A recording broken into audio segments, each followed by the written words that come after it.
আমার ছেলেটা একটা একটা খুব বাজে মেয়ের পাল্লায় পড়েছিল। আমি আমি ওকে দু চোখে দেখতে পারি না। আমি ওই মেয়েটার সঙ্গে সম্পর্কটা কাটিয়েও দিয়েছিলাম। আবার ওই মেয়েটারই মামাতো বোনের সঙ্গে সম্পর্কটা তৈরিও করে দিয়েছিলাম। ওর সঙ্গে ওই মামাতো বোনের সঙ্গে এটা বিয়েটা হচ্ছিল। দাঁড়ান, আপনি বলছেন যে আপনি সবটা করে দিলেন, মানে আপনি সম্পর্কটা কাটিয়েও দিলেন, আবার একটা নতুন সম্পর্ক তৈরিও করে দিলেন। আপনার ছেলে কি নাবালক ছিল নাকি?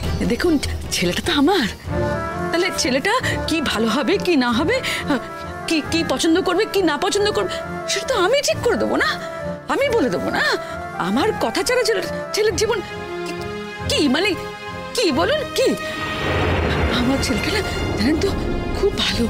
কখনো কখনো মুখে মুখে কোনো কথাই বলতে পারতো না, কোনো নিজের কথা মুখ ফুটে বলতেই পারতো না, জানেন তো। তাহলে ও যদি নিজের কথা না বলতে পারে তাহলে তো মা হয়ে আমাকেই বলতে হবে না। ও যদি ভালো মন্দটা বুঝতে পারতো তাহলে তো কোনো কথা ছিল না, না? তাহলে তো ওই করতে পারতো। তাই জন্যই তো আমি ওর কথা ভেবেছি। ওর যেটা ভালো হবে সেই ভালোটা আমি ভেবে দিয়েছি। কিন্তু ভালো তো হয়নি তাতে, আপনার ছেলে তো চলেই গেল।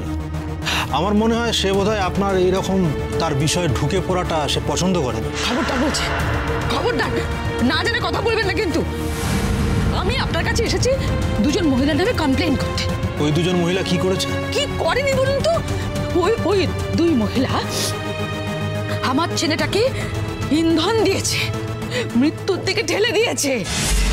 যে দিন থেকে ওই মেয়েটার সঙ্গে আমার ছেলেটার সম্পর্ক কেটে গেছে সেই দিন থেকে ওরা দুজনে মিলে আমার ছেলেটার পিছনে লেগেছে। আমার ছেলেটা এই মেয়েটার সঙ্গে বিয়েটা তো মন থেকে করছিল, ভালোবেসে করছিল। ওরা ওরা ছোটবেলা থেকে না নার্সারি থেকে খুব ভালো বন্ধু, মিশবে নাই বা কেন বলুন তো? ও কত ভালোবাসতো আমার ছেলেটাকে। কিন্তু ওই মিঠি ও সবার সামনে আমার ছেলেটাকে এত অপমান করলো, এত অপমান করলো। মিঠিকে? আরে ওই আর একটা মেয়ে, ওই তো আমার ছেলের জীবনটাকে শেষ করে দিল। বিয়েতে নিমন্ত্রণ করেছিলাম জানেন, সব একদম স্বাভাবিক হয়ে গিয়েছিল। কিন্তু ওই মেয়েটা কি করলো জানেন? সবার সামনে চিৎকার করে আমার ছেলেটাকে যা নয় তাই বলেছে, জানেন? কি অপমানটা করেছে। আর যেদিন অপমান করলো তারপরের দিনে তো আমার ছেলেটা আত্মহত্যা করলো। আমি আপনার কথা বুঝতে পারছি, কিন্তু আপনাকে তো আপনার সমস্ত অভিযোগটা লিখিত আকারে দিতে হবে। এই নিন আপনার কাগজ আর পেন, আপনি লিখে দিন। হ্যাঁ, লিখে দেবো? হ্যাঁ, আপনার যা যা অভিযোগ আপনি লিখে দিন।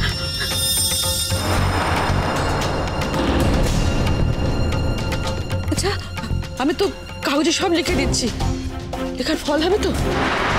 আমি বিচার পাবো তো? স্যার, আমি তো একজন মা, বলুন, সন্তানারা মা। আমার পৃথিবীটা পুরো মিথ্যে হয়ে গেছে। আমি যদি আমার ছেলের বিচার না পাই তাহলে কিন্তু আমিও আমার ছেলের কাছে চলে যাবো, বলে দিলাম। আরে এইসব কি বলছেন আপনি? বাই দ্য ওয়ে, আপনি কি একাই এসেছেন? আমার কেউ নেই তো, কেউ নেই। কেউ নেই মানে? আপনার স্বামী নেই? স্বামী আছে কিন্তু আমার দিকে নেই। আপনার কাছে আসছি, কথাটা যদি আমি আমার স্বামীকে বলতাম না, সবার আগে আমাকে আটকে দিত। সেই জন্য তো আমি কাউকে না বলে এখানে চলে এসেছি। হ্যাঁ, আমি তো থানায় অভিযোগ করে যাচ্ছি। নিশ্চয়ই আপনি আমার কাজটা করে দেবেন। ওই মেয়েটাকে না শায়েস্তা করতেই হবে। আমার দেওরের সঙ্গে ওই মেয়েটার মায়ের সম্পর্ক আছে জানেন। ওই মেয়েটা আমার ছেলেটাকে ধরেছিল জানেন। আপনার দেওর স্বতন্ত্র বোস? ওই স্বতন্ত্র বোস, ওই তো আমার দেওর। আপনাকে সেদিন ফোন করেছিল না, ব্যাপারটা পুরো ধামাচাপা দেওয়ার চেষ্টা করেছিল তো। আমি এখন আমার ছেলের জাস্টিস চাই। একটা সন্তানহারা মায়ের কি অবস্থা হয় সেটা তো আপনি বুঝতে পারেন, বলুন স্যার। আপনি যদি আমার ছেলের জন্য কিছু না করেন তাহলে কিন্তু আমি আপনার সামনে এই থানায় এসে সুইসাইড করব। আচ্ছা ঠিক আছে, আপনি একটু শান্ত হয়ে বসুন। দেখুন, আমরা নিশ্চয়ই বিচার করব। আপনি বলুন কবের মধ্যে বিচার করবেন বলুন। এই বিচারটা হয়ে গেলে আমিও চলে যাবো ড্যাং ড্যাং করে আমার ছেলের কাছে। আমার ছেলের কাছে গিয়ে বলবো, ওটো আমি তোর বিচার করেছি, আমি তোর মৃত্যুর বিচার করে তবে আমি পৃথিবী ছেড়ে তোর কাছে চলে এসেছি। আরে বাবা, মৃত্যুর পরে তো কিছু থাকে না। ও তো এখন কোথাও না কোথাও আছে। হ্যাঁ, সেখানে কিরকম আছে, কাদের সঙ্গে আছে, কেমন আছে, কি করছে, আমাকে তো দেখতে হবে সেটা না। আমি তো মা না, আমি তো শুনেছি, অনেক অভিজ্ঞতার কথা শুনেছি। কেউ বিশ্বাস করে, কেউ করে না।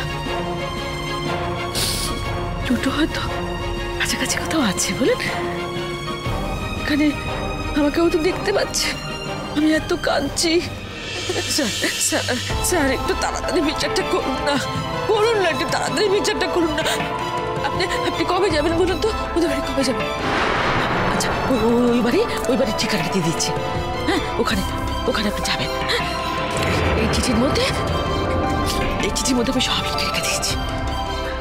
এই ঠিকানা যাবেন, ওই বাড়িতে গিয়ে ওদের কিন্তু অ্যারেস্ট করবেন স্যার। ওপরে দড়ি বেঁধে ওদের নিয়ে আসবেন, সারা পাড়া দেখবে, সারা পাড়ার সামনে দিয়ে ওদের নিয়ে আসবেন আর চিৎকার করে বলবেন যে এরা খুনি, এদের হাত থেকে শত হস্ত দূরে থাকো, তোমরা সবাই দূরে থাকো। এরা একটা ইয়াং ছেলেকে খুন করেছে।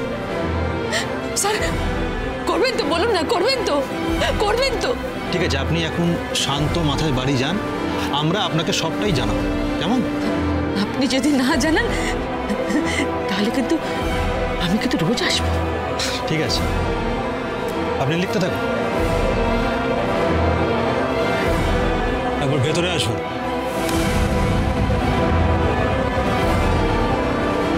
স্যার, আপনারা বাইরে কি করছেন? এখানে থাকবেন।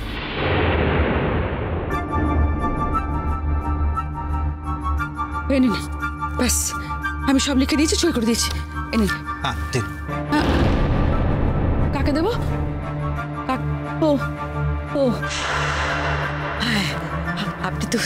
আপনি তো বড়বাবু না, থানার বড়বাবু, তো আপনাকে বলি তো কাজ হবে।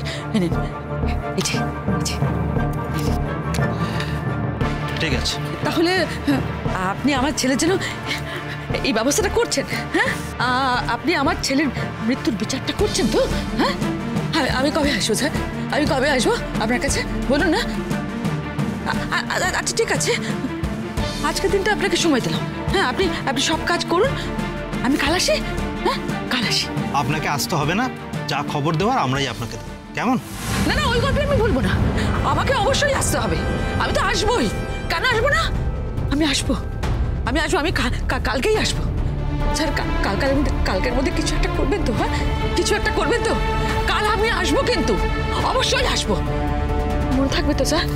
মনে থাকবে তো স্যার আমার কথা? হ্যাঁ, মনে থাকবে। আপনি করবেন তো স্যার? কালকে আসবো, ঠিক আছে।